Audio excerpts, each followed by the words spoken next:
Here we go, here we go, here we go, here we go. It's markets in the morning. Let's go.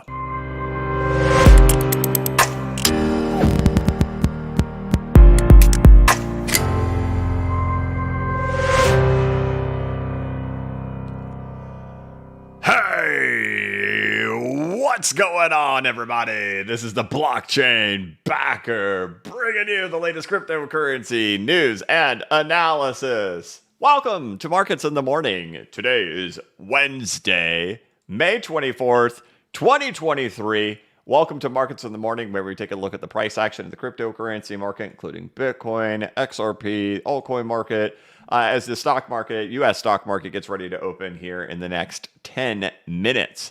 And, well, it is Wednesday today. The markets are down, but it doesn't mean we have to be.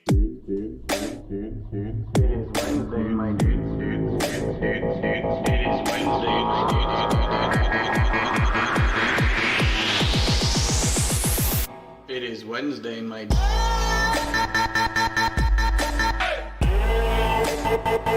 It is Wednesday,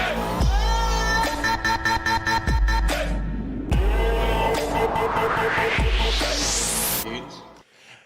It is Wednesday, my dudes. Happy middle of the week, guys. We made it halfway through the week. On Wednesdays, we try to keep a little bit of light, tight, and bright going on in here and keep it kind of fun, even if the market is down. It doesn't matter. We just try to have a good time here on Wednesdays as we're just trying to make it through the week, like everybody, right? So, all right, taking a look at the markets as we get ready for the U.S. stock market to open in 9 minutes. You can see Bitcoin sitting down there at 26,679. Put out a video yesterday. We're talking about moving averages. Let's go ahead and flip this over to the daily time frame here. Bitcoin, let's hide everything. There we go. Just teetering there on top of the 100-day moving average, threatening to just crush right through it, but still sitting on top of supports currently right now. Let's take a look at this on the smaller time frame. It's just been stuck right in there. Just, you know, it's on top of the supports, but boy, you could just see it just bam, just going right through it. But still, we have been stuck range bound in here for May 11th, 13 days. So it's just the range that never ends. And we're all just kind of patiently waiting on a direction to get chosen in here as we still just wait on the range to continue. The thing that is happening this morning as Markets in the Morning is going live is that Bitcoin is just actually sitting literally on top of it as we speak. So we'll see if we get anything to happen from this. If it holds, if it breaks, we're just waiting on direction to get chosen here on Bitcoin right now. So there we go. As for XRP, not a whole lot changing in there. We've been doing the wave counts. We talk about this practically every day. We talk about it every day. Still just holding in there, waiting on XRP to get moving. For me personally, I'm in the camp of just like, hey, if we're gonna get down there, let's just go ahead and get it done. I think a lot of people are in the same camp, especially as a content creator. When I'm sitting there thinking about these things and we just get stuck here for 13 days, it's like, come on. What am I going to talk about? These are the things that I either play out or don't. Let's get a direction chosen in here, but we're still just range bound. And I know how frustrating that could be for everybody when we kind of just sit there and talk about the same thing and we stay in a tight range like this for so long. But hey, you know, maybe we'll get a decision to come out today. As for the U.S. stock market futures, we're looking like we're down this morning. So we're down about 0.3% over here on the Dow Jones Industrial Average. It's going to be down 103 points. The S&P is down 0.47%, which is 19.5 points. And then the NASDAQ down even more, about 0.2% at 0.66%, down 90 points, getting ready for the market to open. Let me see if there's anything standing out in particular this morning in regards to any particular charts. And while I wait for that to load, like I'm using a dial-up modem, we'll continue talking. So one thing about this, as we know, the Dow Jones Industrial Average still just can't get through these retraces. It's been here for 6 months at this point. NASDAQ's been the one that's been creeping up. So last week it got a little bit of a break to the upside here, getting past the 50% or 0.5 Fibonacci retracement level. Currently this week, it's still just been pulling back in here. The thing that's going to be going on this morning that could have a little bit of, you know, if you're looking for catalysts on things that could do something, let's look over here at the economic calendar. This morning, Treasury Secretary Yellen is going to speak. So, as we know, the news is constantly about stock future slip as investors eye debt ceiling clash in Washington. It's just nothing but debt ceiling, debt ceiling, debt ceiling. Today, we're going to get the Treasury Secretary Janet Yellen to be speaking, and that is in about 35 minutes, 40 minutes from right now. So, could see some price action coming off of that if she gives us any type of progress on what's going on in regards to negotiations.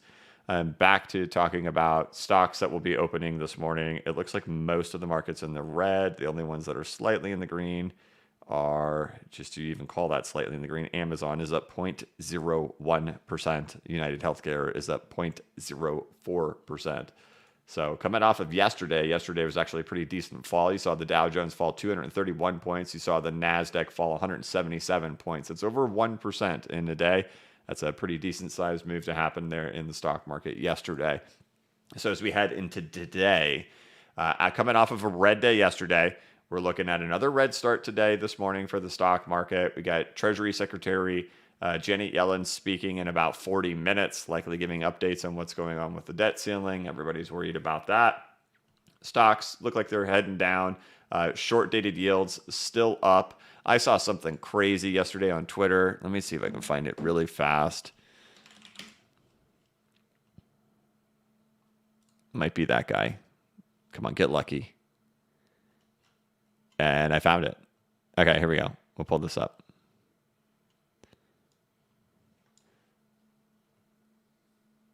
Yesterday, U.S. auctioned out 21-day Treasury bills.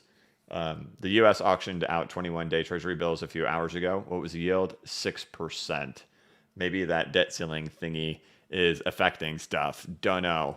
Let's pull this up. So we know that the 1 month. So why does that matter, right? 21. So when you go to Treasury Direct, or if you go buy any type of Treasury bills, they've got all different kinds of stuff. I think they even have 2 weeks in there.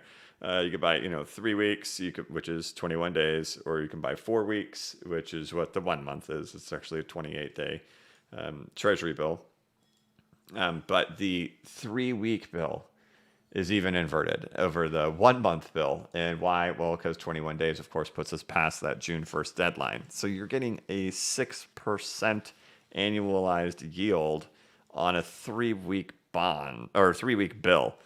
That's insane. That has been a concern. Why are these yields that are just going to make it right past that going so crazy? We've definitely been through these debt ceiling things before, and we don't see this type of reaction happening from the Treasury market. The one positive thing I would say is that we do see that the 1-year credit default swaps have ticked down. So this is to insure against a United States default.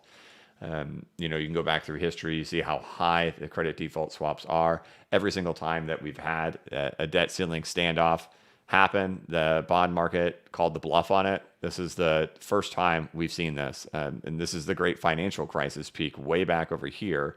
And then you can see what's been going on here. But we've been jumping around that 150, which is about 1.5%. And then yesterday, the last couple of days, we got up to like 160, 165. But now after being here for, oh boy, you're going to do this to me. You are going to do it to me. Let's do this.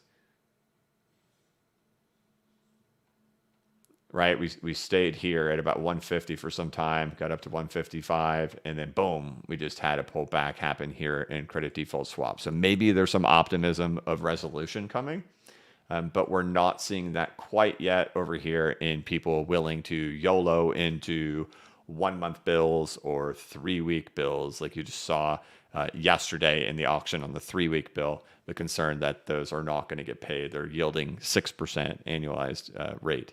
So still not everything is showing up as safety yet coming here from the Treasury market, but at least like for some hope of a non-default scenario, there seems to be some type of optimism with that credit default swap fall that happened. So Treasury Secretary Janet Yellen will speak in about 35 minutes from right now, and we'll see what she has to say about it. So heading into the day starting, if you're just tuning in, welcome. We're just getting ready to cross over that 1,000 concurrent viewers level. Bitcoin sitting at 26,684. Made a video yesterday. We're talking all about it. Sitting right there on top of the 100-day moving average, still teetering there. We have the potential for something when Janet Yellen comes out this morning in about 35 minutes to see if that triggers anything to end up occurring in here. But still, we're just sitting right on top of it, teetering with the danger, waiting for something to actually occur here with Bitcoin after being here in this range for 13 days. Just a brutal little 13-day range here, breaking through support and then just holding here for 13 days. It doesn't matter. Just give me a decision and let's work with it. And let's work with the market that we get rather than just being stuck right here. And the same goes for XRP, starting to kind of tick down here after retracing back into the fourth wave of the move that we've had ever since late March. Stocks slightly down this morning. Looks like there's a little bit of a recovery happening here. So now that the market is starting to open, it looks like things are not as bad as they were in pre-market. So the United States stock market did just open. The Dow Jones is only down 46 points compared to the over 100 that we just saw 10 minutes ago. So now about 52. NASDAQ down 86, so it's still down about 0.2%. S&P down about 0.45. Now that things are kind of settled in here, it looks like the S&P and the NASDAQ are still down about what they were in pre-market. The Dow doing slightly better. Let's see if there's anything okay in here. So just like we saw, these are even better. Like the only two that we saw that were up slightly were Amazon and United Health, up like 0.01% each. Both doing slightly better, but as expected, most of the market is red since the indexes were telling us the market was red. So NASDAQ down 0.6%, S&P down 0.47%, Dow Jones down 0.3%. And there you go. Dow shoots right back to near that 100, now down 95 points as the market opens, and we get ready for Treasury Secretary Janet Yellen to speak on the debt ceiling here in about 35 minutes. So NASDAQ, big thing last week was that it did poke above that August high over here. This is the highest price we had seen for the NASDAQ for over a year. So we'll see if this finds a little bit of support in here to continue marching up into higher retracement levels. As for gold's still just sitting down after pulling back from attempting at the all-time high. I guess we could say attempting. But otherwise a little bit of optimism for the stock market to be okay. So long as gold is not able to get itself into a bull market. If gold goes into a bull market, may God help us all. That's pretty much my thoughts. So as for news today, we'll kind of dive into what's going on in broader markets. We'll dive into what's going on in the cryptocurrency market. Let's see what this has to say. I haven't clicked on this yet, but it's always fun to hear what is the news narrative for the retail investor to hear why Bitcoin is falling. So Bitcoin and Ethereum slip as UK core CPI reaches highest since 1992. But over here on Cointelegraph, why Bitcoin is stuck below $28,000 resistance. Let's hear it, Cointelegraph. Oh, geez. And you give me a whole paragraph. Make it easy for me. Here we go. Let's read it. All right. On May 23rd's episode of the Market Report, it's stuck near $27,000. How the macroeconomic scenario is more critical than ever. Price movements tend to occur after low volatility. I will agree with that. When you get stuck in a range like we're in right now for Bitcoin, where we've been stuck here for 14 days, typically we're going to get a pretty decent sized move to come after that is completed.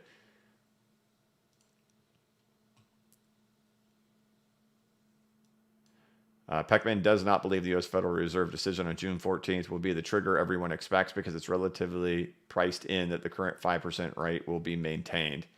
I don't know about that. In his 20-year trading experience, Peckman says those events tend to come out of nowhere. Yeah, and that's the one thing too. So like when everybody is like trying to predict what would be the narrative of a market crash, I've seen all different kinds of narratives on what they think it will be. It's usually always going to be something we don't predict. It's going to be something that comes out of the blue. You don't see it coming. For example, the immediate, quick crumbling of FTX. Whether there's in hindsight, people say, "Oh, I knew about it. Yeah, I knew about it." And there were people who were issuing warnings, but there's nobody issuing warnings at that level that there was going to just be this sudden 3-day collapse, right? Another example, like in broader markets, is kind of like C19, right? It just comes out of nowhere, boom, and a big catalyst event occurs. And people have probably predicted a lot of different things. but unlikely that it was C19 that it was going to be it. So usually whenever we have catalysts or black swans, they're just unpredictable. We can theorize 100 different ones, and then maybe one of them's kind of close, and we say, see, I predicted it, but we also predicted 99 other ones and just kind of like spread our eggs everywhere. Usually when it comes to narratives, I don't try to predict them too much. Unless like if I can see something on the chart, like I've talked about with XRP, that like, if this ends up occurring, what would actually get people to sell out of their XRP in here and give up, right? What would happen in the actual capitulation spring phase? What narrative could you get? That could be a perfect time for Ripple to lose the lawsuit, right? And then they settle, and then off and away it goes. But in here, this would be a perfect time for that to happen. Or we have to still kind of keep waiting to get through the cruel summer in order to get to this time, and then that's when Ripple can win. Those are kind of the guesses I can make. But when it comes to like guessing what's going to be our narrative for Bitcoin or our narrative for the stock market to fall, it's going to be hard. It's hard to guess those. Looks like we got a couple more things moving into the green this morning. You got Netflix, Amazon, Meta, Apple, and United Health. However, we still have a continuation of the Dow Jones falling down 127 points as the market is getting going. S&P down about the same, 19.83 points, down 4.48%. But the NASDAQ slightly improved there, only down 0.42%. Again, all of these are coming off of rough days yesterday. It was a pretty decent sized move yesterday. Again, short dated yields still the winners right now. Winners in regards to their yields are rising, so people are not that interested in purchasing them going through the debt ceiling, which we'll have Janet Yellen speaking in 30 minutes from right now. All right. I think that pretty much covers the price action of what we're seeing this morning. As for crypto, right, you got the whole market sitting here in the red while Bitcoin just teeters, and it's spent a few hours in here. How many hours have we been in here for Bitcoin? It's spent about 12 hours hanging out in this range, 10 to 12 hours just sitting here between 26 and 26.6 and 26.8, waiting as the price currently just rests right there on top of the 100-day moving average. Just hide everything. There we go. What you gonna do, Bitcoin? You see this right down here. Question is, was that the 200 that caught it, right? Or was it the 100? So we're just waiting on things to play out here for Bitcoin. But be prepared. I mean, if that thing breaks, my thoughts are off and away we go.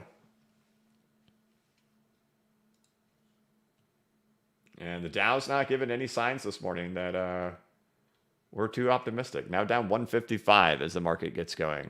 So, all right. Otherwise, broader news. Abercrombie and Fitch surges 18% after reporting a surprise profit. That is weird.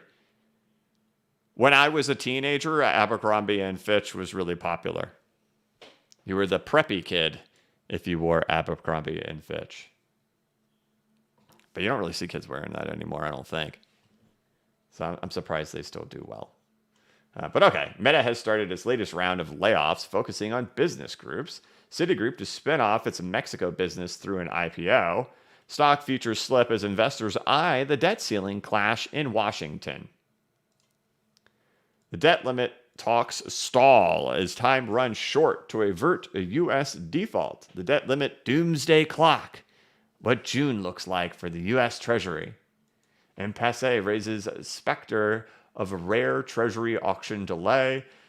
Band of Democrats readies McCarthy lifeline for a moderate debt compromise. So this is like the best time for these financial news outlets. Everybody's curious about the debt limit talks and the debt limit stall and debt limit default, the drama associated with it. It's in their best interest to make sure this is the big headline for us every single day and the thing that we're worried about in here. As for crypto news, I don't see anything too crazy. I don't think anything crazy has really happened in the last day.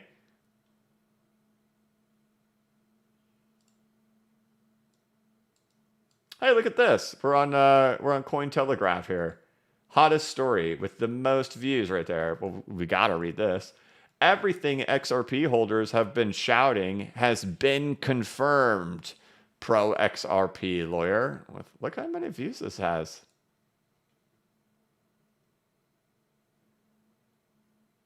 Our boy John Deaton.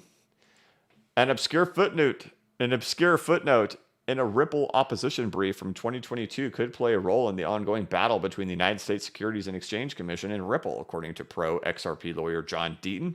Deaton took to Twitter on May 22nd, explaining that a short footnote in a Ripple legal document that he had just recently noticed confirmed that XRP was, in fact, discussed between SEC staff prior to the Hinman speech. This is potentially significant, as internal debates between SEC officials over whether XRP is a security could tip the scales of the ongoing lawsuit between the U.S. regulator and Ripple. The SEC initially took legal action against Ripple in December of 2020. It's been 84 years. Alleging that the sale of its XRP token represented an unregistered security offering. Ripple denied it. Okay, we get this. Okay, here we go. Ripple has denied XRP as a security, arguing it does not satisfy the Howey test, which is used to assess whether a transaction meets the criteria of a security.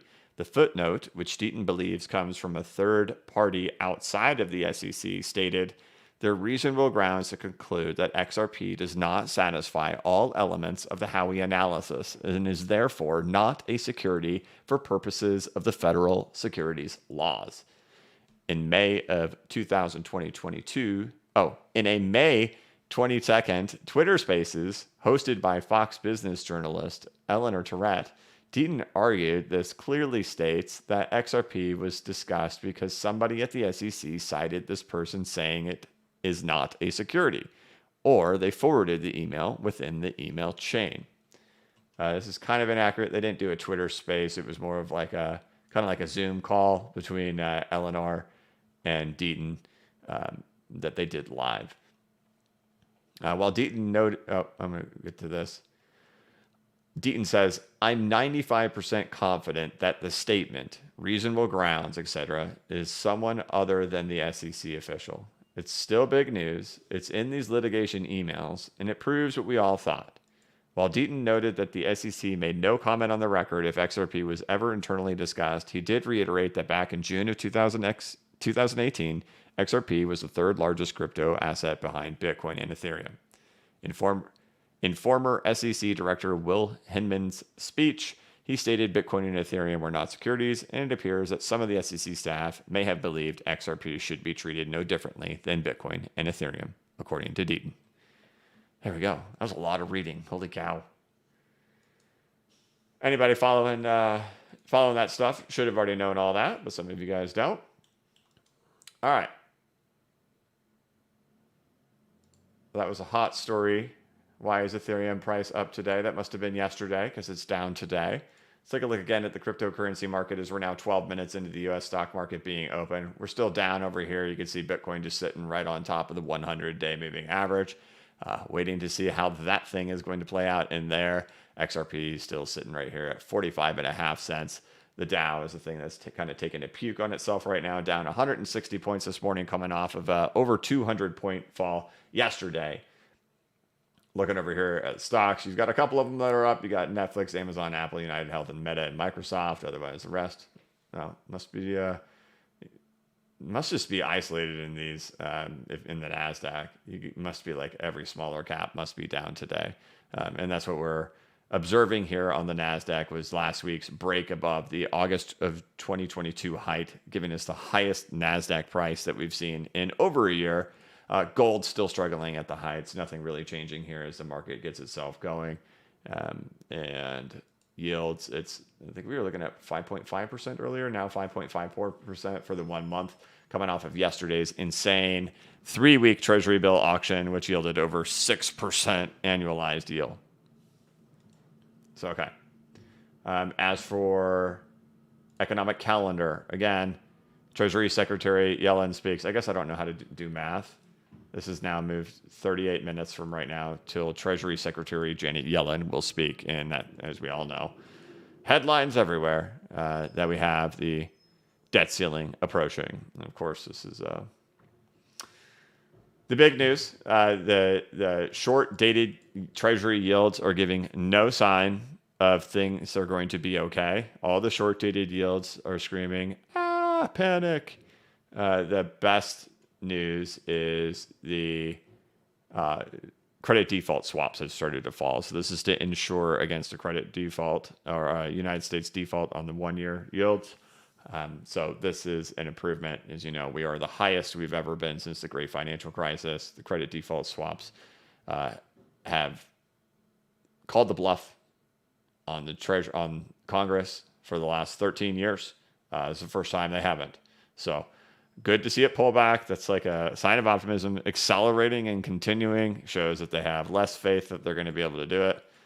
But seeing it pull back from being at 150 for a couple of weeks, then getting up to like 160 earlier this week, and now back to 130. It's a little bit of optimism to see that coming too.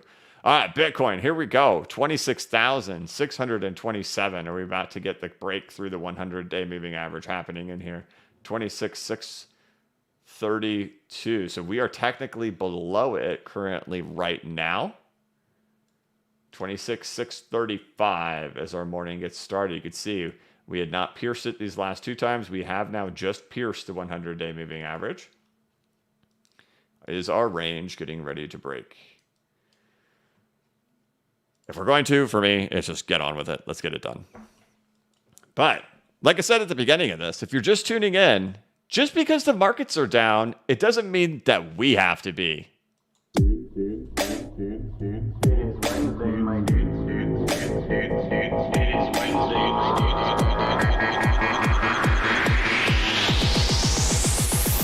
It is Wednesday, my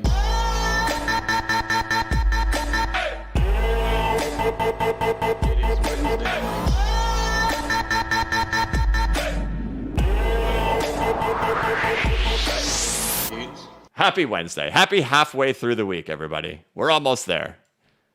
One day closer and 1 week closer than we were last Wednesday to getting past this debt ceiling nonsense. So, and maybe getting some action here on Bitcoin to get this correction over with. Now sitting at 26,555. Here we go, cracking through that 100-day moving average currently right now. So I'll leave this up here on the screen as we kind of keep an eye on it, and I will go ahead and jump into the chat and check out what you guys have to say. So little update, guys. A lot of you saw it on Twitter. Holy cow, it got a whole lot of engagement on Twitter. As you know, yesterday's market in the morning was only 20 minutes long. You guys know sometimes I have to keep those short every couple of months because I have to go to the doctor and get some stuff checked out for blood pressure. Over the course of the last 2 years, I've been gradually working down my blood pressure medication, and due to a lot of intense exercise and better nutrition, I wouldn't say I'm perfect, nor do I even want to be. I want to enjoy my life, but I definitely improved the way I eat. And a couple of years ago, started on the journey of working down my blood pressure medication. And most recently, as you guys know, a couple of months ago, they approved it to where I was only taking a quarter of a pill every other day, sometimes a quarter of a pill every 3 days. Yesterday, I went in after having a very short markets in the morning, got my blood pressure checked while I was in there, came back at a 115/74, which is totally normal after not taking blood pressure medication for a couple of days. And it is official. Your boy, blockchain backer, is no longer on blood pressure medication. Done. Let's go. So, super happy for that. And the thing about the medication I was taking too is taking something called metoprolol. It's called like I don't know if you call it blacklist blood pressure medication or black box something. I don't know. But if you cold turkey quit that stuff, it can actually kill you. So I've never really liked the fact that I've been on it in the first place. So I'm super happy to not be on it. This rocks, man. So, dude, like life achievement, it's a big goal. That's something I've been working on quietly throughout the last couple of years. And I just told you guys about that for the first time a couple of months ago that I've been doing that. And look, if I can dwindle off of blood pressure medication and get to the point where I'm not taking blood pressure medication in a market like this, you can do anything, guys. Yeah, beta blocker, Christopher Ryan. All right, let's jump in there, guys. All right, Chris Long says, when new course? I'm hoping to get back on the wagon today and start recording some stuff for it again today. So that's still a ways to go. Unfortunately, it's just been ridiculously busy over here, and it just hasn't hasn't gotten done. But today is the day of getting back on the wagon for some stuff. As you guys know, lots of traveling, and just other obligations in my life, and still trying, doing YouTube all the time. So, but today we're getting back on it, and hopefully I can get you guys a closer date as we approach it. Evan Larson, thank you, Chris. And that's a 702. I noticed it, my man. Evan Larson, thank you so much. He says, let's have a very special frog moment for BCB's personal accomplishment at the doctor's yesterday. Congrats, BCB. Be blessed, y'all. Frog, frog, frog. Let's go. Yeah. Thank you, Evan. Hugh D says, my girlfriend doesn't like me bottom hunting. Probably not, man. Probably not. Unless it's at home. All right. Thank you. Munir says, morning, my dudes. Welcome. Welcome. OG Mac. Yo, BCB. Hope all is well, and thank you for being you. I'm listening to you in the hospital because my son was born. Say hi to your newest listener, Caden. What up, OG Mac and Caden? And Mom. Mom, I hope you're doing well. OG Mac, you the man. Congratulations. It's a big deal. Congrats, and healthy baby. That's absolutely wonderful. I always tell this to people too. The next 48 hours in that hospital, going to be rough. Going to be a rough time. This too shall pass. It is temporary. Then you get home and things get a lot more calm. But boy, those first couple of days in the hospital, they were rough. But congratulations, man. That's awesome. Brandon. Hey, BCB. First time in the super chat, but long time listener. Quick question. What's your favorite and most reliable exchange for buying and selling crypto? Oh, man. I always, every time I get this question, I do a nice little dance and then dodge it and then run away.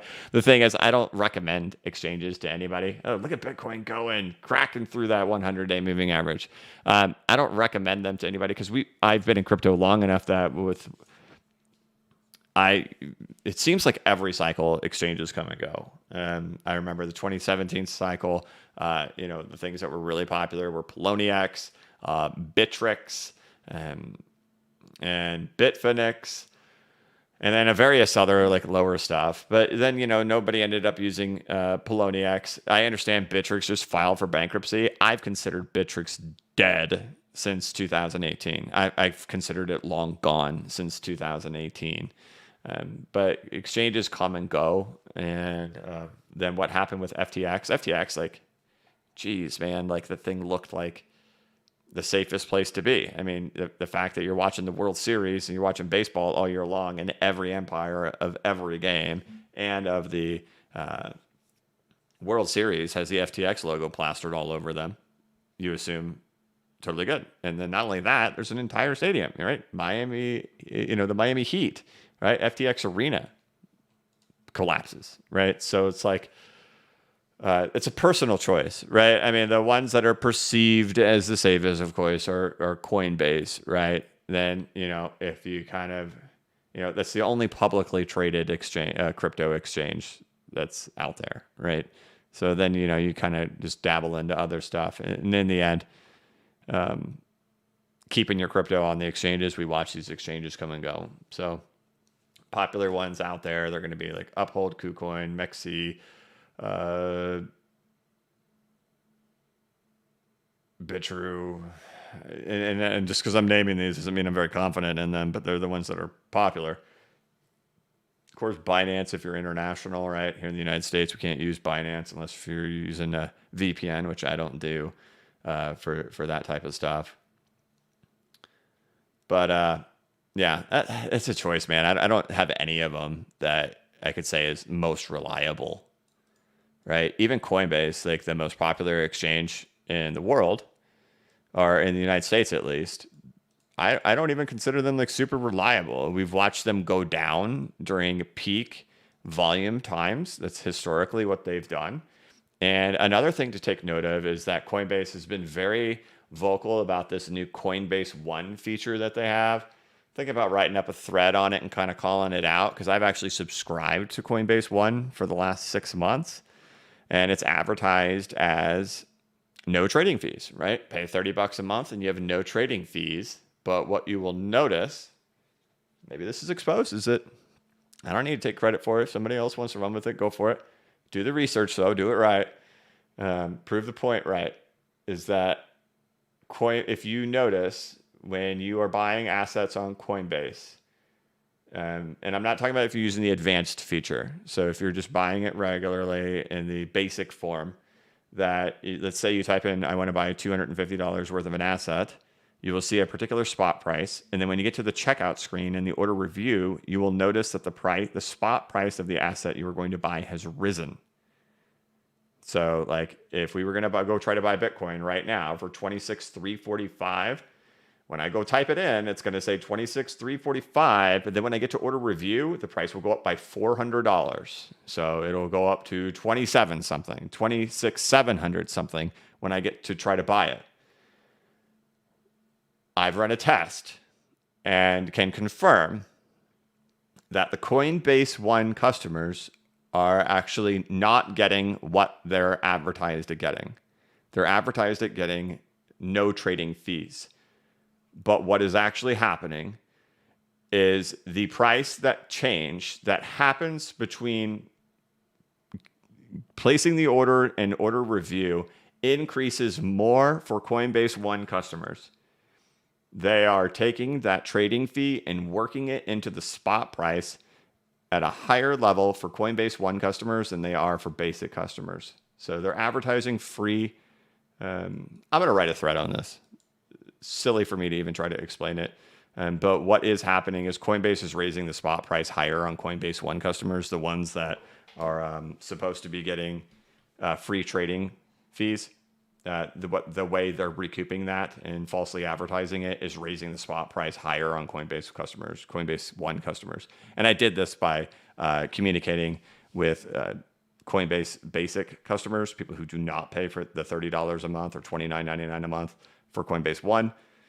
And while the spot price also raises on them, the spot price raises by 0.5% more for Coinbase One customers, the people who are supposed to be getting free trading fees.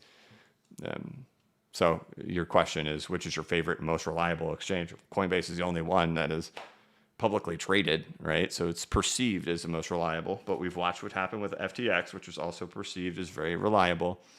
You just kind of take your own risks, man. It's up to you. All right, moving along. Thank you very much. First timer. Appreciate it, Brennan. And OG Mac. Hope you're doing well. Hope mom's doing well, baby. Bradley Clark. First timer. Do you store all of your assets on a cold storage wallet or some on exchanges? How do you set limit orders if you have cold storage wallet, right? You can't set any type of limit order if you have a cold storage wallet. So that's in your possession. The only way you're going to be able to do that is by transferring the assets over to the exchange. So when you store assets in a cold storage wallet, you're not doing it. You're not setting any type of limit orders. If you want to set limit orders, you need to keep your assets on the exchange, which of course, is dangerous. So personally, I do store the vast majority of my assets on cold storage. I would say percentage-wise, 95% is on cold storage. So, but Bradley, your question, can you set limit orders if you're in cold storage? No, because you're not on an exchange.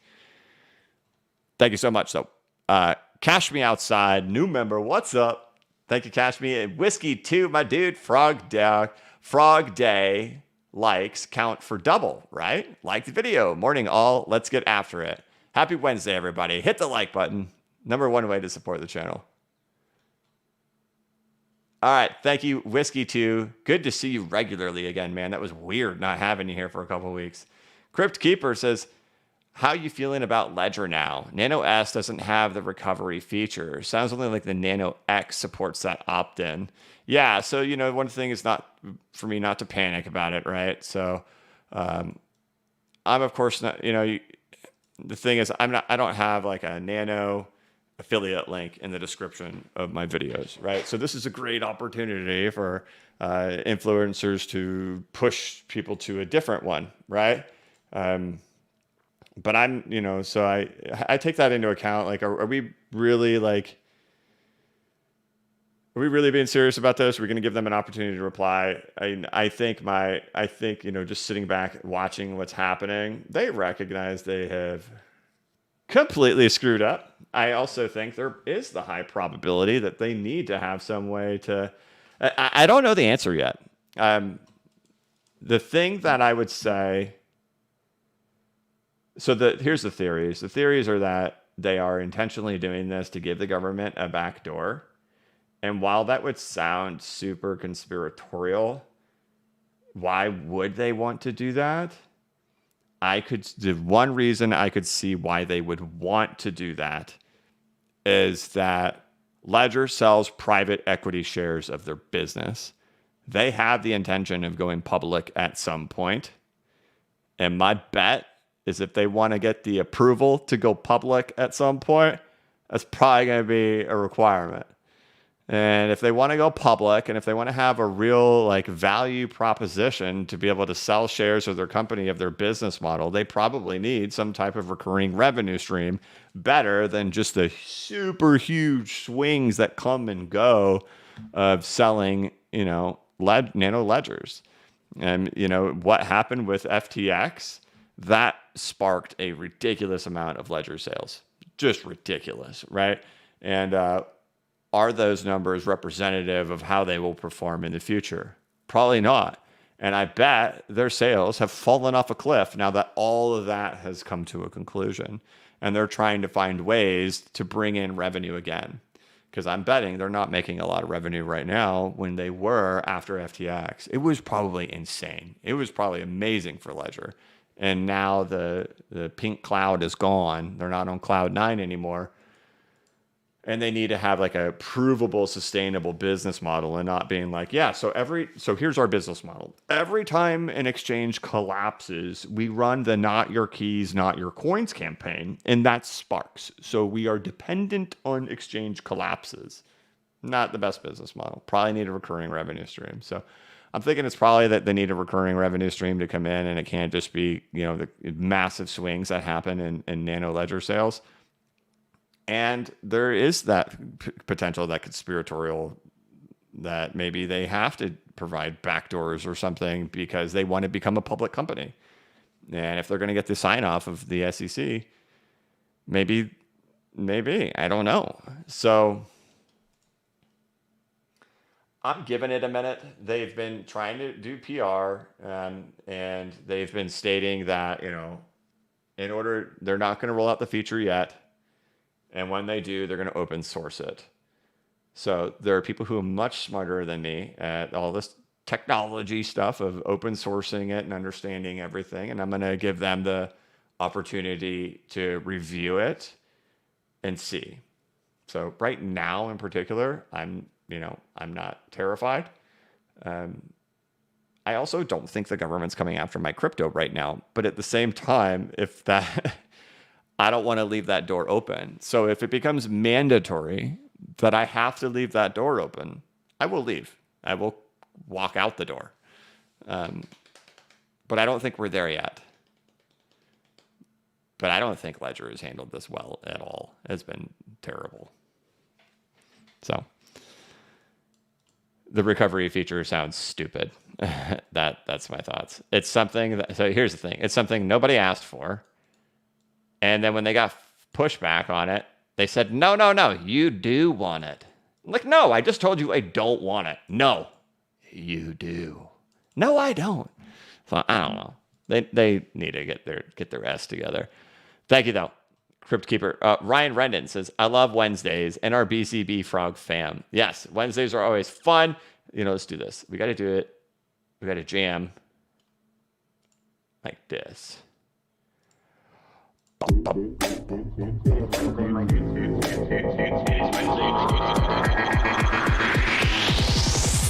It is Wednesday, my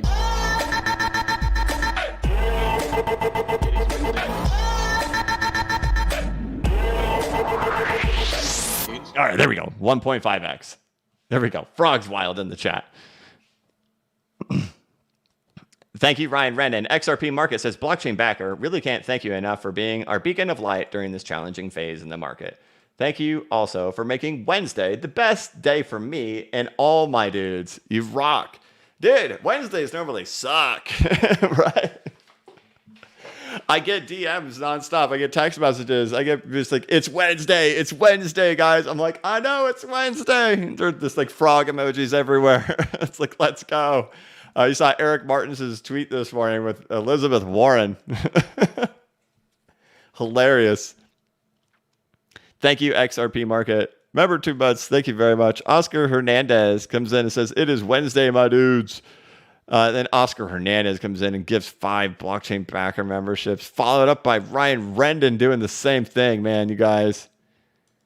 Look at all these people in the green. You guys know if you members, you now have all the little emojis. Let me see if I can type them in chat. You got these thingies. I guess I need to add more. I think I have more. I just need to upload them. I think I only have like 2 more, though. I'll take a look. Thank you, Ryan. Thank you, Oscar. You guys are supporters of the channel all the time. And I met Ryan in Austin. Chris says, I am motivating myself to get back into working out by using these videos as inspiration. The longer your videos, the longer my workouts. Thank you, my dude. Okay, sweet. Yeah, you can't get off the treadmill until BCB is done. Rock on, man. And that's funny because when I, back in 2018 and 2019, the thing I would always do is watch YouTube videos on the treadmill in the morning. That was always my routine. And it was awesome if you guys caught it. Green Eggs and Sam did a Twitter Spaces yesterday. He was part of my routine all the time. He was, I had already started to kind of grow my channel. My name was starting to get out there a little bit, but then he brought me on to his channel to talk stuff. I did like 2 or 3 different live streams with him, and that really catapulted me off of that ground floor. So I'm forever grateful to him. And he was part of that morning treadmill watching that I would always do. But thank you, Chris. Oscar Hernandez says, what is the RSI for Bitcoin? I can't type much because I'm driving. Thanks. Well, it's breaking down. Bitcoin is breaking down through the 100-day moving average. RSI on the daily time frame, nothing crazy. We're not in oversold. You could see back in March, we at least got into oversold territory. It's not there currently on the daily time frame right now. 12 hours, not oversold. 8 hours, not oversold. 4 hours, not oversold. 2 hour is oversold, but on the 2 hour time frame, you can see it dip down much further than that. And the 2 hour doesn't really give us good representation of a real bottom forming in there just yet. So wouldn't say there's too much there on the RSI right now. Thank you, Oscar. Daryl Lonzaga says, thank you for all you do for the community. My first question to you is this. Would it be better to prioritize silver over gold at this point, or is accumulating both still a good strategy? So I've debated this many times with myself. I don't know the right answer, but I will tell you how my brain works about it. Here's the gold to silver ratio.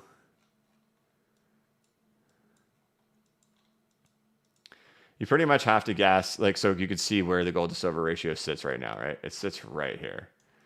There's nothing too crazy about the place that it sits right now. When the gold to silver ratio was up here, to me, it was very apparent this was the time to be accumulating silver. So it felt like gold relative to its historical ratio was super expensive. Then when gold had fallen all the way back down here, this was a pretty big fall in when the gold to silver ratio fell back there. We were almost back to a 702 retracement. For me, gold became the bigger priority for me right in here. With where it sits at currently right now, and again, we're trying to do analysis on a ratio here. I don't think I have confidence on saying, hey, this is the best time to be buying gold, or it's the best time to be buying silver. If you're even going to buy either one of them, for me, it was just a mix of both. And so I would say 2021 was my big gold year. So 2020 was my big silver year, but once it got high, I calmed down immediately. And then 2021 was my big gold year. And the reason why gold was also a big year is not only because the ratio was low, but if you remember the premiums, and they're still really high. Let me see what they are. The premiums on silver are just dumb. I talked about in a stream the other day that, you're going to lose money immediately upon buying any type of precious metals, physical metals. So if you're wanting to day trade them physically in your hand, like I'm going to buy it here, then I'm going to go sell it here, and then I'm going to do this and make money. You're not. You're going to pay a premium to buy the physical metal, and then you're going to lose that premium when you go back to sell it.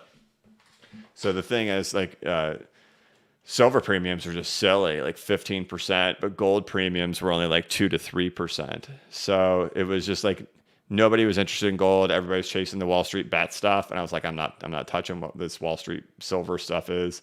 I just went after gold during this time period, and now at the point where we're at right now, I would say it's a hard bet on which one is the better one to be going after, if they're even going to break out, right?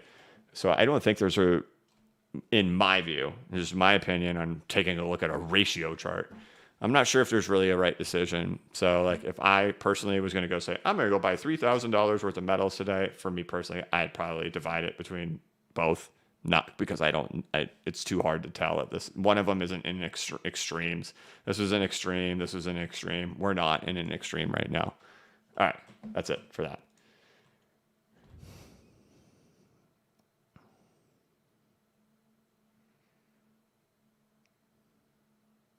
There you go, Daryl. Thank you. But one thing to save yourself money is to make sure you're good at shopping for silver or shopping for gold. I'm just going to comment on that really fast. These places will totally wreck you on overpaying. And sometimes people buy the wrong stuff. They always want to chase after those silver eagles. They always want to buy that stuff. You're paying for numismatic value. Do you care about being a numismatic value investor or a numismatic metal investor, or do you care about just like stacking? And always keep that in mind. Like for silver, like in this environment right now, if I'm stacking silver, I'm trying to stay under 10% above spot price. And you will find in most circumstances, everything is way over. So always shopping the deal pages. Retailers that I've used here to ship to me. I'm in the United States. I've used AppMex. I've used JM Bullion. I've used SD Bullion. Silver Gold Bull. Monument Metals. Those are 5 different online retailers I'm comfortable with any day of the week. I'll buy from those guys. Have no problem and feel confident what I'm receiving is real. I'll take it into my local coin shop. They'll check it. It's all good. So shopping between multiple retailers and looking at their deals pages, and not buying the numismatic stuff. So just be a good shopper. Be a smart shopper. Don't be a FOMO buyer and spend. Dude, I mean, I've seen people spending $40 on American Silver Eagles when the spot price is 23.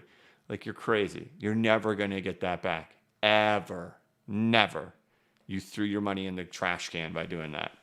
So... no, tokenized metals, why would I? Pedro Morelos. No, man. Never.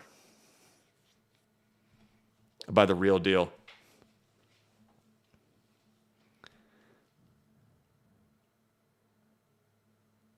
All right. Thank you, Daryl. Jake. Hey, BCB, it is a first timer, man. First super chat, look forward to your calm, cool, and collected point of view every morning. Thank you for all you do in creating such an awesome community. Keep up the great work. Thank you, Jake. Very kind of you, sir. Appreciate it. Welcome. Sebastian, first timer as well. It's Wednesday, my dudes. Don't forget to like. Look at that, man. Coming out the gates, first time ever. And he has said the most important reason I need to come out of the shadows is tell everybody to hit the like button. We're at 572. The stream will continue when we hit 650. I'll wait.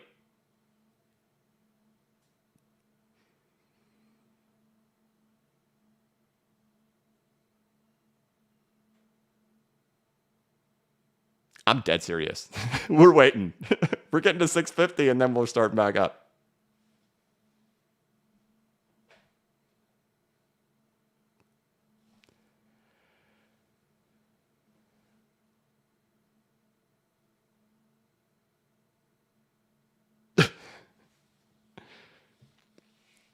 You're close. You're close. Like the number one rule of live streaming is no dead air. Doesn't matter. 654, you did it. Sebastian, welcome out of the shadows. Look what you did. You rock, man. Thank you, guys. Y'all rushed to hit that button. I appreciate it. Christopher Tikkanen says, hey, BCB, glad you're doing well. You'd be able to do a quick analysis on the XDC price chart and where the trajectories could go next pump. I'll do that one just because you guys are always... I don't know how many of you guys do that. That's the XRP community is heavily in that one. Y'all are my people, so let's take a look. I don't ever look at this chart, so we're going to take a look together. XDC USD. Ugh.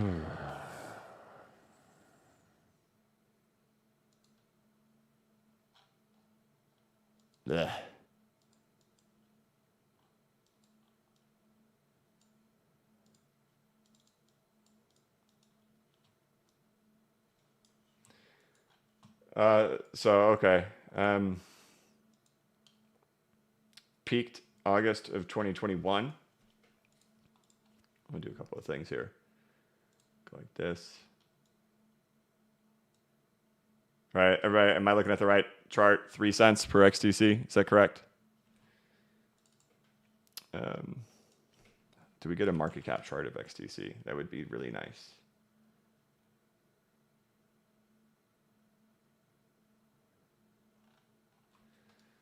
Let's see. I don't think we're going to get a market cap. Okay, so here's what we're going to do. We're going to go over here.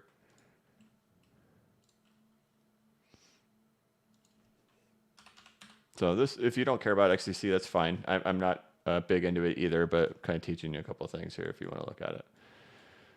All right. So XDC, there you go. This is a coin that went up a lot and is still up a lot. So go back to the C19 sell-off. That's a really good place to kind of like see how high things are from that time period. Still, XDC is up 5,000% since there. Getting as high as up 33,000% since the XDC sell-off. Or okay, technically an XDC sell-off, but also the C19 sell-off. Price-wise, it's hard. Just what we've seen in the past, right? So is that a lot of these altcoins in 2021 have really struggled to get back into new all-time highs again, especially when you saw rises of this magnitude, where you saw 30,000% rises, and especially since we're still sitting 5,000% above the past. So let's do this. XDC market cap. Again, we have to ignore this. This is an API issue on market caps in here. You know, the chart looks okay. Like you can see a Wyckoff accumulation happening in here. Here's your spring phase of breakout happening in here. So it still looks like it's searching for support, but if this is the true bottom, which it feels like it should be, then just kind of still continuing ranging. But will it go off into big new all-time highs? Let's see what the... how big of a rise in market cap do you need? 400%.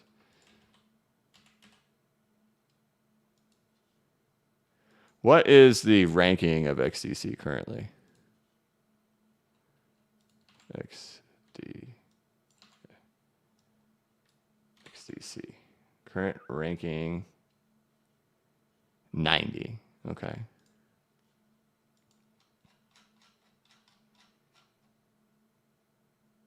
XDC network 90. Okay. So if you don't use this website, this is charts.cointrader.pro. This is always something that when I have to look at this and it always concerns me if something had a big meteoric rise like this already, because what you had is you had a lot of people who did really well riding up in this thing, and then so that has the effects of bringing in larger communities and drawing in more people, but the price has already gone so high.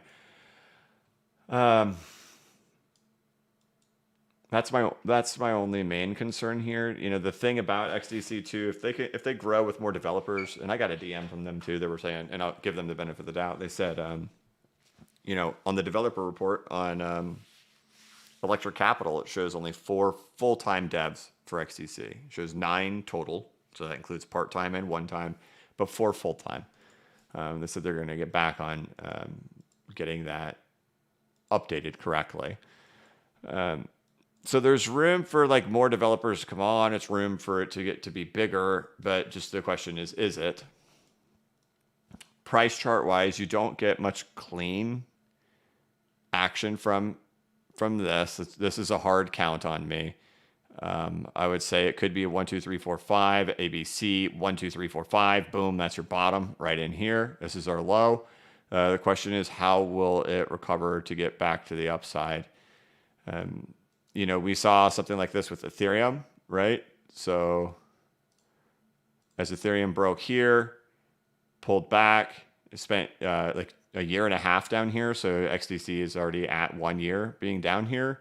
And then Ethereum ran on for a 4.236 extension. For me, if I was that bullish on XDC, if I had that big of a belief, look at that. This bro knows his lines. That would be my top target for it if it can get out. Otherwise, the big obvious concern, which is what we saw in the rest of the market, the first place is those retraces. It's around like 12 to 15 cents would be the big scary zone for me for XDC, just because of what we saw in 2021. But if it were to break through and it were to get out, you know, that top area of like 75 cents or so is probably as high as I could imagine personally. Oh, one other thing. Let's check this too. Right. I'm going to assume they actually have pretty decent tokenomics. And before we check it, let's see why. I'm going to assume the tokenomics on XDC are actually pretty decent, because you don't see a big fall in the price versus the market cap. So XDC oversupply.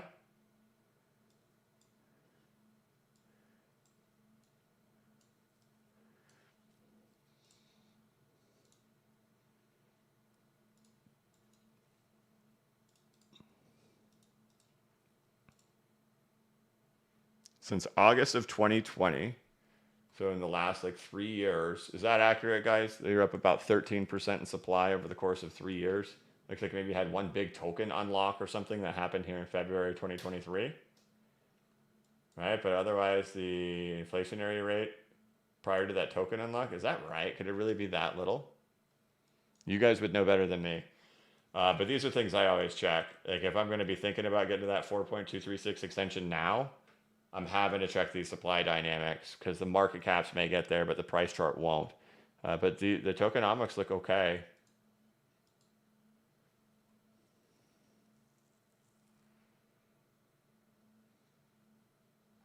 So you guys tell me. All right. I think the bigger thing this morning, though, of course, is Bitcoin has now gotten through the 100-day moving average.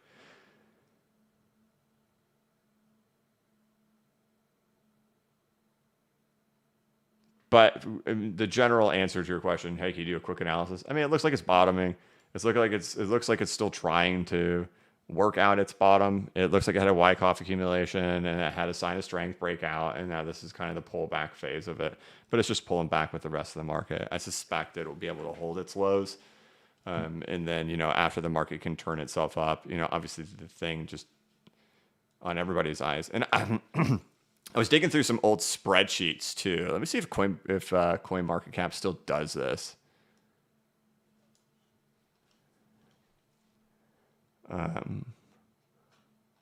Let's go to like Cardano.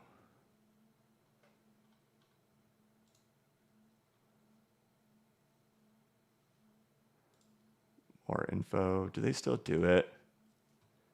They used to have this ranking system on here. And they had it through like 2018, 2019, 2020, where there was this rating thing on here, in which you all should know it turned out to be BS. You know why? Because 2018, 2019, 2020, the ranking was like ABCD F. That's how you would get ranked. And Ethereum was always ranked at as a S, which is actually a superior. I've got them ranked here. There was only 2 tokens ranked as superior over here on CoinMarketCap. I'm just going to see if they actually still have it.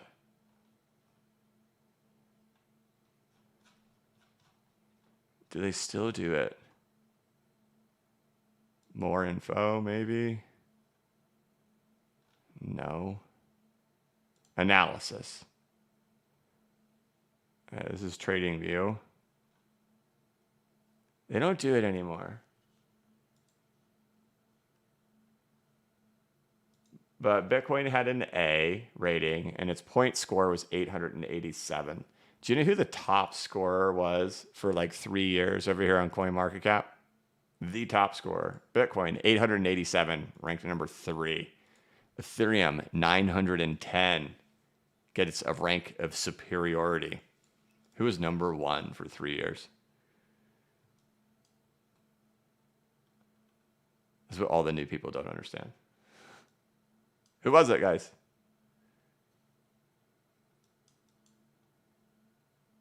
EOS.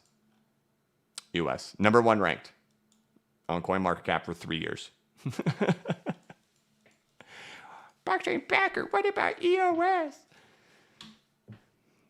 Number 1. Insane. All right, but it looks like they've now taken that down because the number 1 did not do number 1. So, all right.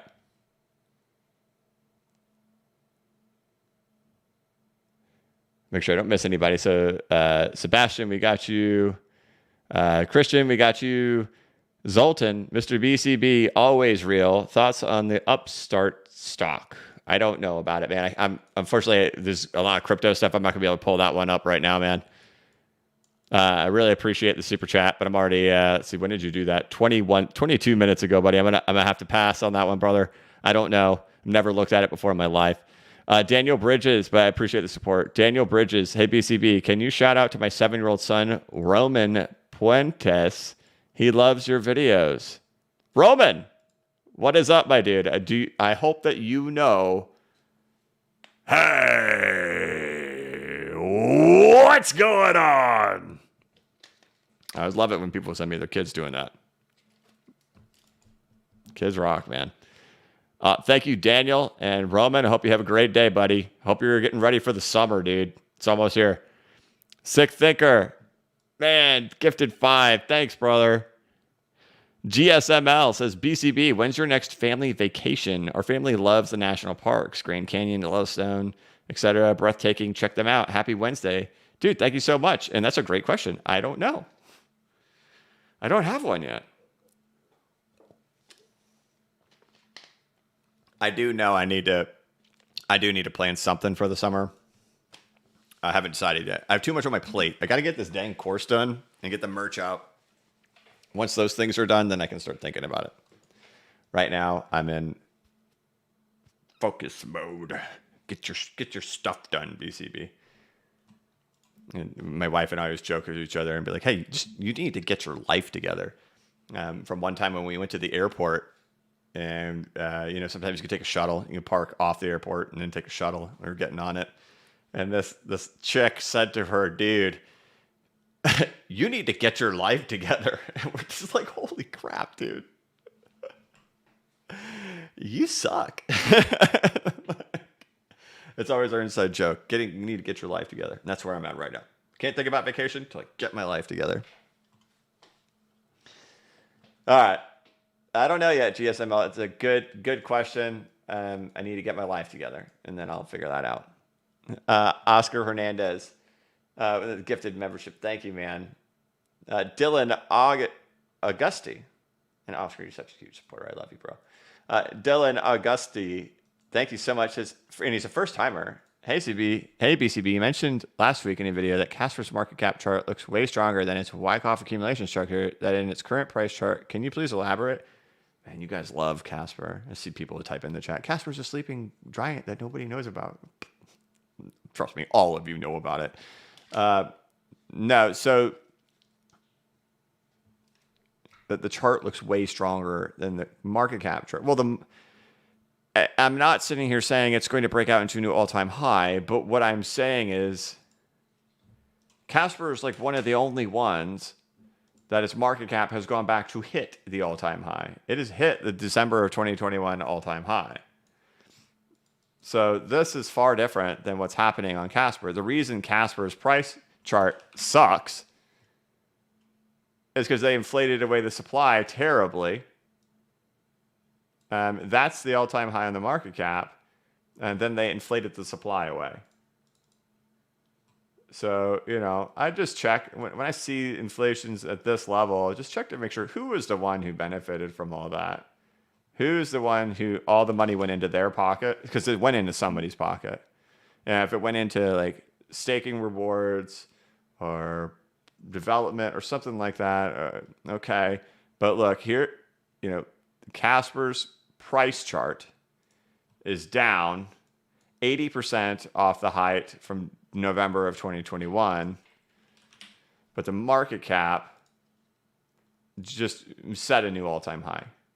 It's pulled back now, but it set a new all-time high. So there was inflation that totally destroyed it. I don't know.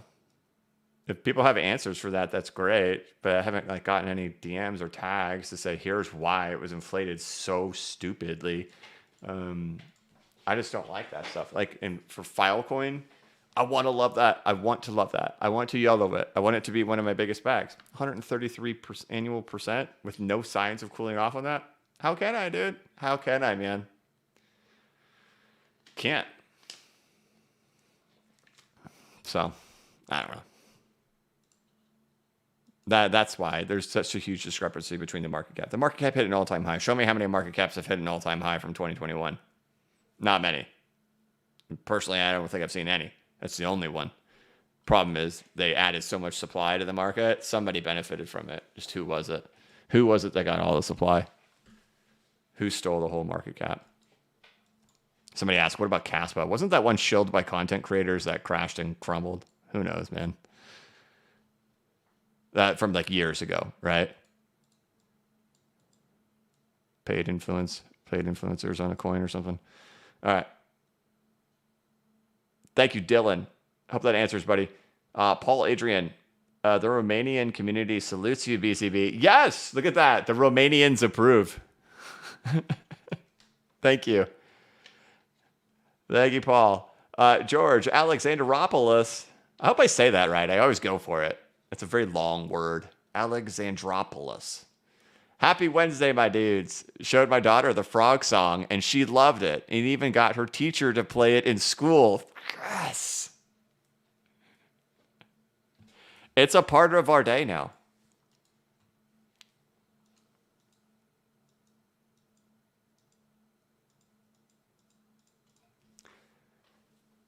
Hi, BCB. My name is Nasser. Thank you, or Nasser. Thank you for your honest content. If Bitcoin goes to 2K, what would be the price of XRP in the shape of the crypto market? Right, so if Bitcoin went to 2K right now, from where it's at currently, probably not very good for the crypto market. Probably see some serious death blows happen throughout the cryptocurrency market. Question is, do we finally get the retrace? Do we get some altcoin season movement happening into a retrace? And if we do, then we'll probably see what we typically see is just another standard bear market for altcoins afterwards, right? While Bitcoin still loses big buco of dollars, the altcoin market at least would be falling from a higher place. So one would hope that we do get that move when the retrace really kicks into full steam and we get euphoria back in the markets. Everybody's like, see, the Fed paused. Yay, debt ceiling raised. We all YOLO. And, that marks the end. Hopefully prices are much higher for altcoins. If they're not, probably an ugly bloodbath. If we don't get some type of action to come in this market before the whole thing falls apart. But if Bitcoin went to 2K right now, you'd probably assume probably not pretty for altcoins. But I also don't think Bitcoin will be the leader for forever.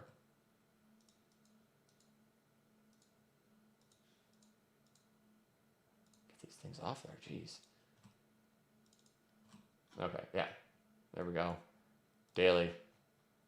That's our big news of the day, though. We did get through the 100. But it could also take many years to get down there, just so you know. Somebody's probably like, we broke the 100-day moving average. I'm selling because we're going to 2K. No.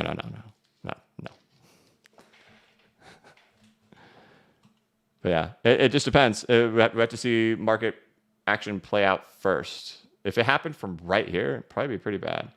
Or maybe people were like, who knows what the narrative would be? Maybe people would be running away from Bitcoin. All that liquidity would just pour out of Bitcoin and go into other places in the market. I don't know.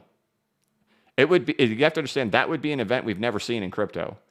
It's a very typical event to occur in these types of charts, and it's one that I think is the most likely. I think we go into retrace, and then we head back down here to the 2000s. The most controversial thing that I say. Very controversial. People think it's absolutely stupid, especially four-year block reward halvers. I've built my case. I've talked about the DAO. Whatever. Believe what you want. Yeah, I don't know. I'm just going to leave it at that.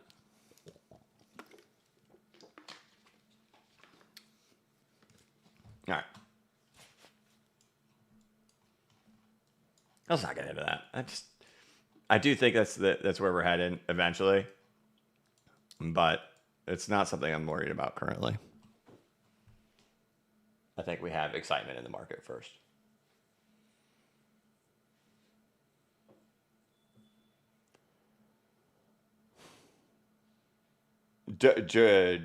Junior Amode, BCB. Good morning and much love from Junior. Let's keep the grind. That's right. We're halfway through it, guys. You've already done it. If you're at work, like if you're in the truck right now, you're driving the truck, like blockchain trucker right now, just crushing it. Just sitting there, killing it. His butt sore. He's like, man, get me to the weekend. You're already there. You're already halfway there, man.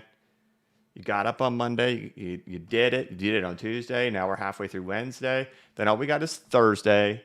You know, we just kind of tough it out, but we know the next day's Friday, and then we just kill it on Friday, and then we're done. We're almost there.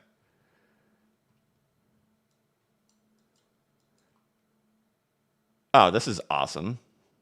Sebastian Barros, the guy who just got us to 650 likes, because I shushed for a whole minute and gave you guys a minute of silence. He just asks, I've been waiting to propose to my girlfriend for 4+ years. Oh, wait, I've been waiting to propose to my girlfriend of 4+ years for a couple of months, but I don't know exactly how to do it. Any advice, my dude? How did you do it? I did mine on an airplane in first class over the top of the Grand Canyon. It's a big memory for my wife. She loves it. It's very special for her. If I could have done it differently, would I have done it differently? I think so. I think like I probably like maybe that's just because I'm different of who I am now and then who I used to be. Like I'd probably do it like without a bunch of people around and had done it like on a mountaintop overlooking like a really nice view or something like that.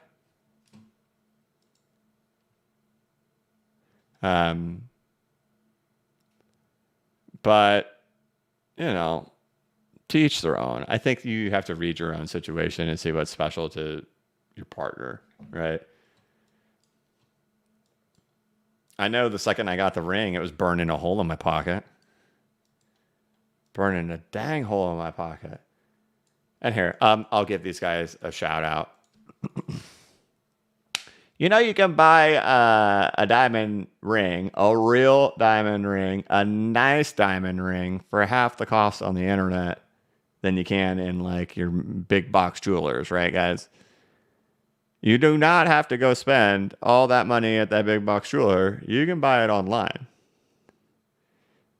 Blue Nile is like the biggest retailer online, reputable retailer, and you're going to pay half the cost. All you do is thinking you got to spend 3 months' salary. Well, guess what? You can spend 1.5 months on there. I'm not sponsored by them, but just letting you know. Even back then, BCB was taking the risk. It was like revolutionary at that time to even consider buying it online. You get your GIA certificates. You get all the real deal, man.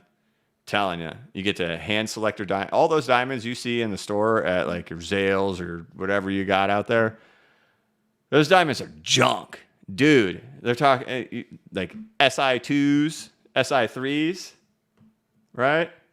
How about that cut clarity, color, right? You're over there paying for, you know,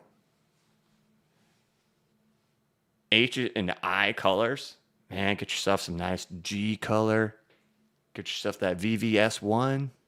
That like 99% symmetry. Get yourself at least over a carat. Good to go. Do that over there on BlueNile.com.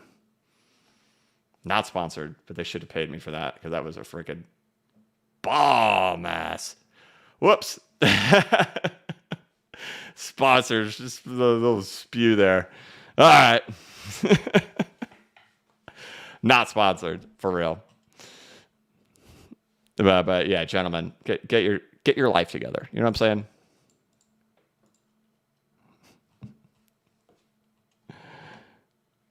All right. So good luck, Sebastian.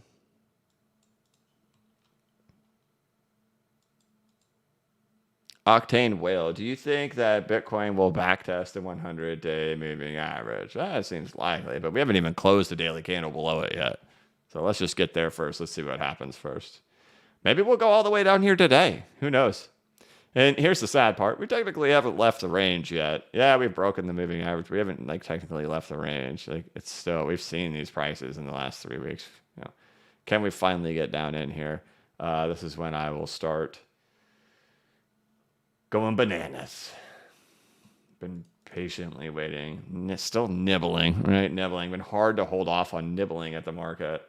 But I'm ready to do some YOLO stuff. Thank you. Octane Well, it was your first time, too. And we haven't even closed the day. Let's give it some time to breathe. And statistically speaking, from the phrase of your question, do you think Bitcoin will backtest the 100-day moving? At some point, for sure. Dylan Auguste says, thank you, BCB. I've been a lurker since 2020.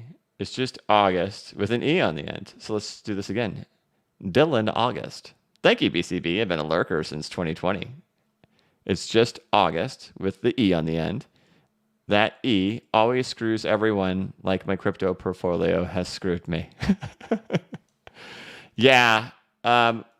I understand that because I have had challenges with my name my whole life as well. I feel ya, bro.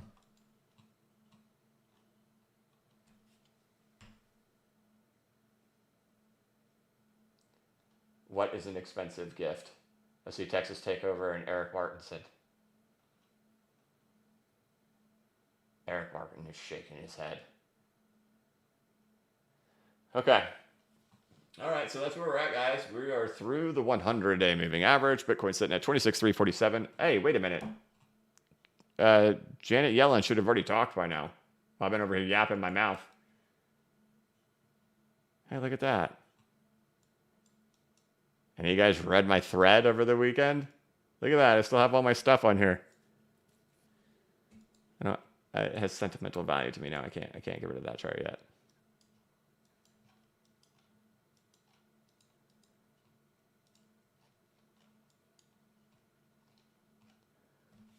Connor asks, how long do you wait for what? The ring?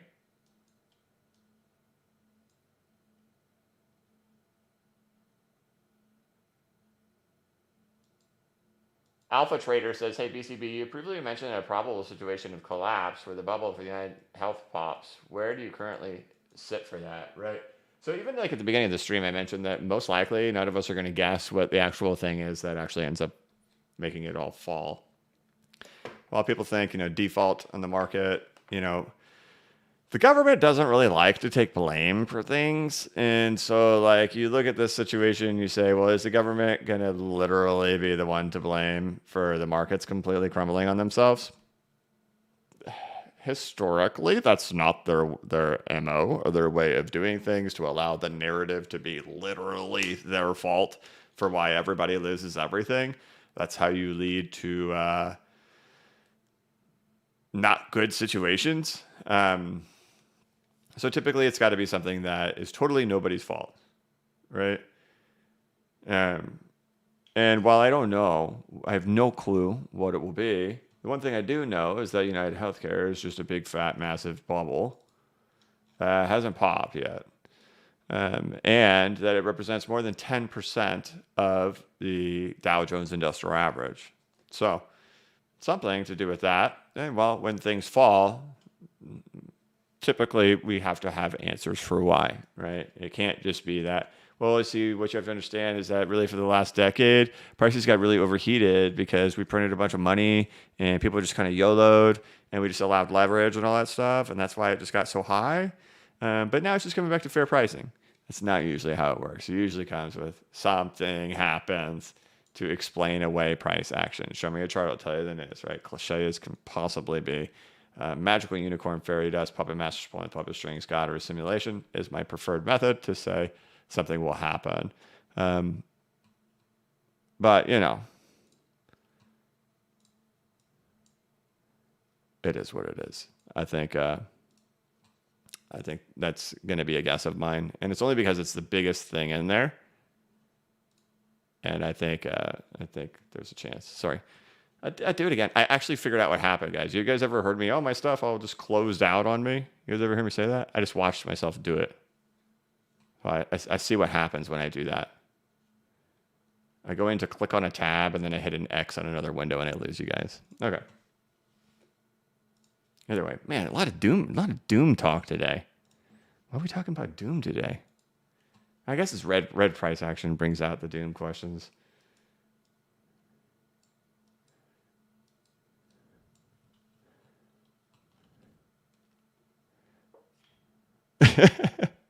Dr. Ty says, BCB, please get your life together so we can finally get frog merch. Yep, I know, bro. I know. And I'm listening to you guys, okay, on the merch stuff.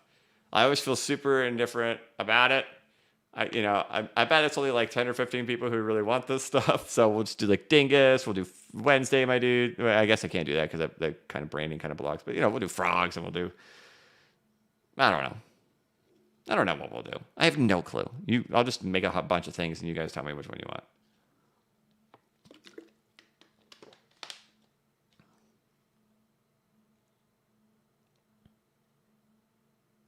Douglas asks, how much people would get into Bitcoin if it did go below a $10K dollar figure? People are liars is what you need to know. People say, oh, if the price dropped to that level, I'd buy it. No, you won't. You will buy it if it goes parabolic. If it falls, you'll think it's going to keep falling lower. So if it went to 10,000, nobody's buying it. Playing catch up. Is Yellen speaking? I don't know yet. I haven't paid attention. Economic calendar.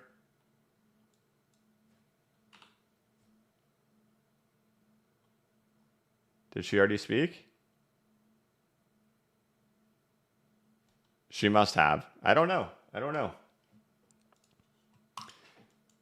Either way, I'm just kind of, I get it. Not a lot of people like downward price action. For me, it's like, dude, I'll take it. Like, this has been the thought, and it's just been stuck. So if we can get this price moving and we can get ourselves on the road, at least, like, if we can get down here, man, I'm just gonna start putting out bull videos every day, and that's what I'm looking forward to. It being in this middle of the road crap has been really annoying. So if we can go ahead and get that plunge going or the range to break, let's do it. That way we can at least start looking forward. Otherwise, it's just been a terrible waiting game for these last 2 weeks. So I hope this ends up coming in. XRP's even held up well. It's still above 45 cents, even with that big move that ended up happening. So, I celebrate this. I celebrate direction. So direction getting chosen here for Bitcoin, I celebrate that all day, man. Let's go. Otherwise, throughout the market, just, sprinkled of red everywhere with the same thing going on in the stock market. Really, the only one that's kind of up a little bit more is actually Netflix. Coinbase, loser. Of course, crypto's down, Coinbase down, Netflix up today. Short-dated yields are up Dow Jones down 225 as the day gets going. S&P down 33 points, and the Nasdaq down 130. So the Nasdaq's down almost 1%. S&P's down 0.83%. The Dow Jones down 0.7%. So all eyes are on the debt ceiling. So we'll keep an eye on that throughout the coming days, and of course next week to hopefully get this thing. You know what would be the worst thing ever? Because I think we've seen them do this before, right? Where you like get to the debt ceiling deadline and they do something that buys them like 3 more weeks, right? And you have to wait 3 more weeks after that. That'd be the worst, man. I think they've done that before too. So I hope that's not the case. I hope there's a resolution. Otherwise, it is Friday. Oh my God. No, it's not. It is Wednesday, my dudes. I hope that you all are having a wonderful week so far this week. I think I'm probably going to have to go ahead and get ready to end this thing because I'm just getting clunky at this point. Oh, no. We can't play at that speed. We got to slow it down. We got to appreciate it. Appreciate it.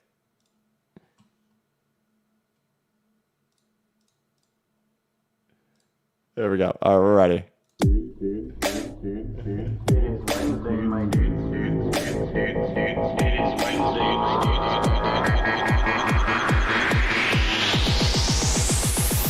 It is Wednesday, my dudes.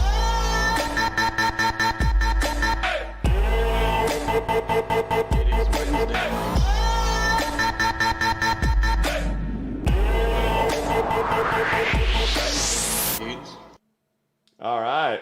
There we go. There we go, ladies and gentlemen. With 96% of you being gentlemen, according to my YouTube analytics. I want to thank you guys so much for tuning in. Bitcoin only $1,000 away from getting to the box. We've fallen 4,300, only $1,000 away from it. Can we get it today? Maybe we'll see. We're still technically in the range, but the 100-day moving average has broken today. XRP is still holding up relatively well, still sitting above 45 cents currently this morning, with most of the major indexes down. As Janet Yellen apparently spoke today. So I'm going to go check out and see what that lovely older lady had to say. And yeah, that is what it is. But all right, we're at 929 likes. Can we cross 1,000 before we get to the finish line today? I'm going to go ahead and get started on wrapping this thing up as Bitcoin finally appears to have given us some type of directional move this morning. But all right, guys, that's it. Happy Wednesday, my dudes. I will catch you all tomorrow. Markets in the morning. I'm trying to think if there's anything else going on. Just if you missed the news, your boy's off blood pressure medication for good. Let's go. All right, guys. I'll catch you all tomorrow. Thank you so much for watching. If you could, please like this live stream and give it a thumbs up. If you're new to the channel, please subscribe and hit the notification bell so you can be notified of when I create new content and when I go live. As always, this is not investment advice and I am not a financial advisor. But if you ever need a pick-me-up or a little bit of reassurance, just remember that the blockchain backers got your back. Have a good one.